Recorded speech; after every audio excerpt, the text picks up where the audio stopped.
Hi everyone, Karen Motes here to talk to you about the creative process, which is this month's MFT Design Team Creative Chat topic. So normally I like to start with either a sketch or a stamp set, just depending on my mood, but today I've decided to work with the sketch from Card Patterns, sketch number 150. It's an interesting sketch with a couple of layers in the background. I think it'll be a lot of fun. So once I decided on the sketch, then I had to find a stamp set, and I was flipping through my MFT stamps and I noticed that this daisy on Inspired by Flowers 2 would probably fit really nicely in the diamond shape.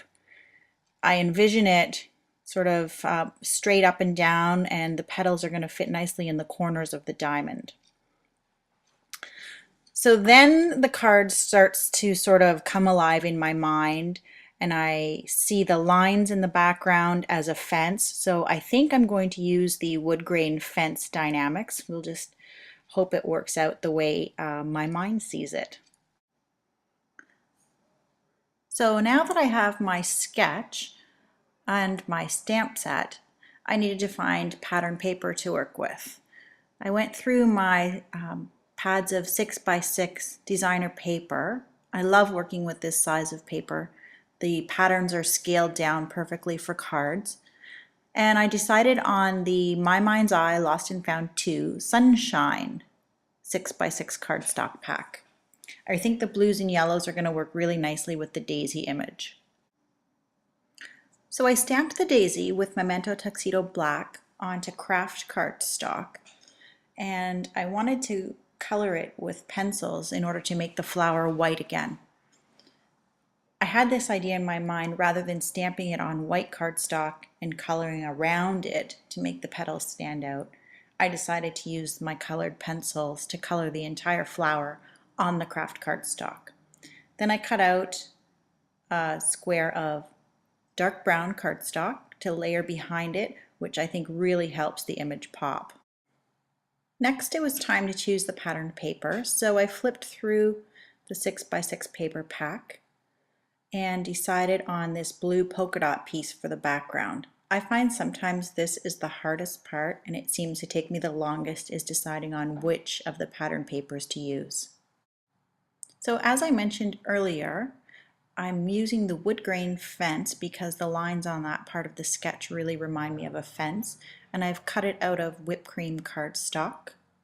And it's going to fit somewhere under the image like this. I'm not exactly sure how, but I really tend not to glue anything down until I'm absolutely positive, because it's too hard to pull up anything that's been glued. So I've assembled the base layers of my card front.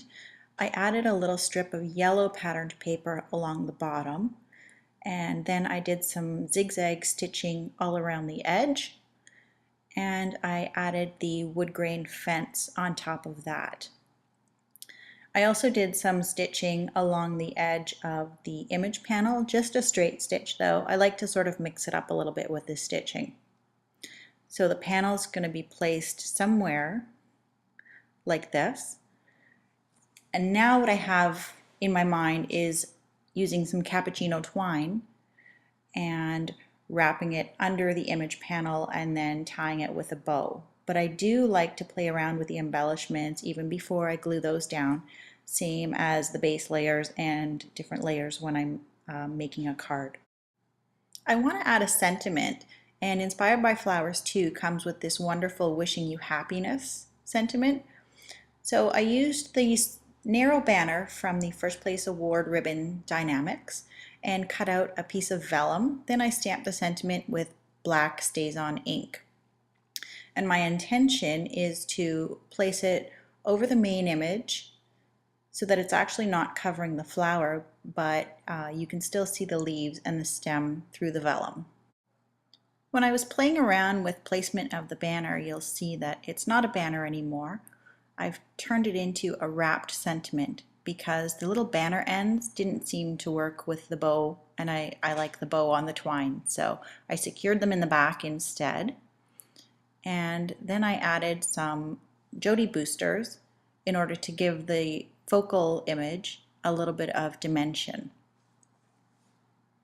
And now I'm just going to adhere it down to the card, make sure it's nicely centered, and press it into place. So now I'm going to create my craft cardstock base. It measures 5.5 by 8.5, and I'm going to score it at 4.25. Then just fold it in half and give it a nice press with the bone folder to make a sharp crease.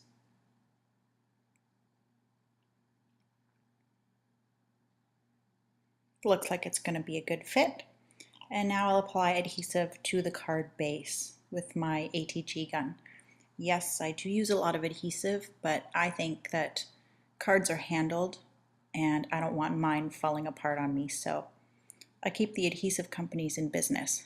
Now just line it all up on the card front and give it a good press, and that'll be it.